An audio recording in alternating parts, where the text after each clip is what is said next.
జమ్మూ కశ్మీర్ దోడాలో ఉగ్రవాదులు రెచ్చిపోయారు. దిశా ప్రాంతంలో ఆర్మీ జవాన్లపై కాల్పులు జరిపారు. దీంతో అలర్ట్ అయిన ఆర్మీ జవాన్లు ఎదురు కాల్పులు జరిపారు. ఎన్కౌంటర్లో 4 జవాన్లు ప్రాణాలు కోల్పోయారు. చనిపోయిన వారిలో ఓ ఆర్మీ ఆఫీసర్ సైతం ఉన్నారు. ఆర్మీ జవాన్లు టెర్రరిస్టుల మధ్య నిన్న రాత్రి నుంచి కాల్పులు కొనసాగుతున్నాయి. దోడా ఎన్కౌంటర్తో అలర్ట్ అయిన ఆర్మీ జవాన్లు మిగతా ప్రాంతాల్లోనూ కూంబింగ్ చేపట్టారు.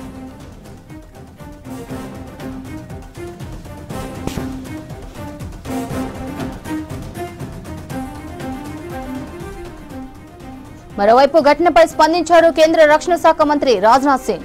భారత ఆర్మీ చీఫ్ కు ఫోన్ చేసి ఘటనపై ఆరా తీశారు. జమ్మూ కశ్మీర్లోని దోడాలో జరుగుతున్న ఎన్కౌంటర్ వివరాలు అడిగి తెలుసుకున్నారు. ఇక దోడా ఎన్కౌంటర్ పై ట్వీట్ చేశారు కేంద్ర మంత్రి జితేందర్ సింగ్. ఎన్కౌంటర్లో ఆర్మీ జవాన్లు ప్రాణాలు కోల్పోవడం బాధాకరమన్నారు. వారి కుటుంబాలకు సంతాపం తెలిపారు. జమ్మూ కశ్మీర్ దోడాలో ఉగ్రవాదులు రెచ్చిపోయారు. దిశా ప్రాంతంలో ఆర్మీ జవాన్లపై కాల్పులు జరిపారు. దీంతో అలర్ట్ అయిన ఆర్మీ జవాన్లు ఎదురు కాల్పులు జరిపారు. ఎన్కౌంటర్లో 4 జవాన్లు ప్రాణాలు కోల్పోయారు. చనిపోయిన వారిలో ఓ ఆర్మీ ఆఫీసర్ సైతం ఉన్నారు. ఆర్మీ జవాన్లు టెర్రరిస్టుల మధ్య నిన్న రాత్రి నుంచి కాల్పులు కొనసాగుతున్నాయి. దోడా ఎన్కౌంటర్తో అలర్ట్ అయిన ఆర్మీ జవాన్లు మిగతా ప్రాంతాల్లోనూ కూంబింగ్ చేపట్టారు.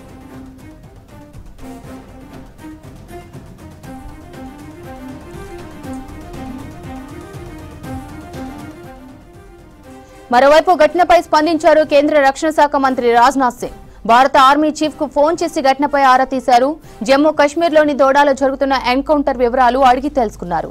ఇక దోడా ఎన్కౌంటర్ పై ట్వీట్ చేశారు కేంద్ర మంత్రి జితేందర్ సింగ్. ఎన్కౌంటర్లో ఆర్మీ జవాన్లు ప్రాణాలు కోల్పోవడం బాధాకరమన్నారు. వారి కుటుంబాలకు సంతాపం తెలిపారు.